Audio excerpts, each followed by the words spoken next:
புள்ளி பட்டியலில் எடுத்து பார்த்தோம்னா நம்ம சென்னை சூப்பர் கிங்ஸ் அணி இப்போ 10வது இடத்துல இருக்காங்க. ஸோ 10வது இடத்துல இருக்கிற நம்ம சிஎஸ்கே அணியை பற்றி தற்போது சச்சின் டெண்டுல்கர் ஒரு பரபரப்பான பேட்டி ஒன்று இன்னைக்கு அவர் கொடுத்துருக்காரு. அதில் இந்த விஷயத்தில் மட்டும் சிஎஸ்கே அணியை முக்கியமாக தோனி அவரை யாருமே நம்பக்கூடாது. இப்போ தான் எனக்கு சிஎஸ்கே அணியை பார்த்தா உண்மையாகவே பயமாக இருக்குது. இந்த விஷயத்தில் தோனி அவர்கள் ரொம்பவே மோசம் அப்படின்னு நம்ம தோனி அவரை பற்றி இந்த ஆண்டு சிஎஸ்கே பிளே ஆஃபுக்கு உள்ள போகிற வாய்ப்பு இருக்கா இல்லையா, நம்ம சிஎஸ்கே அணியை பற்றி ஒரு திடுக்கிடும் தகவலை தற்போது நம்ம சச்சின் டெண்டுல்கர் வெளிப்படையான ஒரு பேட்டி ஒன்றில் அவர் சொல்லியிருக்காரு. ஸோ இதில் ஃபர்ஸ்ட் 2010 ஐபிஎல்ல தோனி எப்படிப்பட்ட ஒரு மிகச்சிறந்த கேப்டன், எப்படிப்பட்ட ஒரு பேட்ஸ்மேன் அப்படிங்கிறத அப்பதான் தோனி பற்றி நான் முழுசாக தெரிஞ்சுக்கிட்டேன் அப்படின்னு சச்சின் சொல்லியிருக்காரு. 2010 ஏறக்குறைய இதே மாதிரி தான் சிஎஸ்கே அணி அடுத்தடுத்து தோல்விகள் அடைஞ்சு புள்ளி பட்டியல்லையே கீழே தள்ளப்பட்டிருந்தாங்க.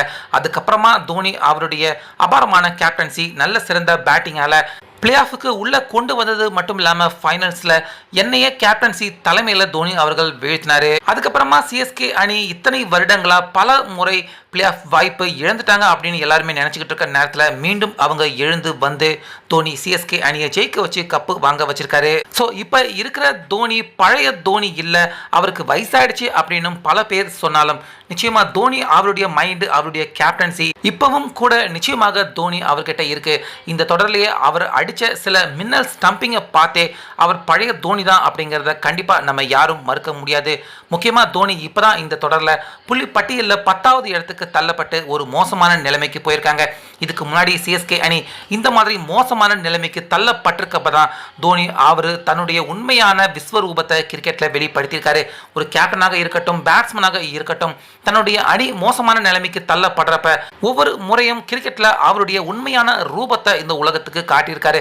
சொந்த வகையில் சிஎஸ்கே அணி 10வது இடத்துக்கு தள்ளப்பட்டிருக்கிறது.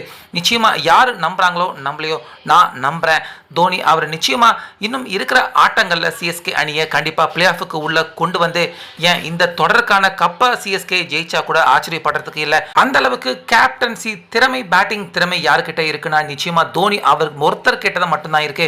வேறு யாராலையுமே இந்த மேஜிக், இந்த மாதிரியான சம்பவத்தை நிகழ்த்த முடியாது. என்னை பொறுத்த வரைக்கும் இனிமேல் தான் எல்லா அணிகளுமே எல்லாருமே ஜாக்கிரதையாக இருக்கணும். நிச்சயமாக சிஎஸ்கே அணி இந்த தொடரில் கம்பேக் கொடுப்பாங்க.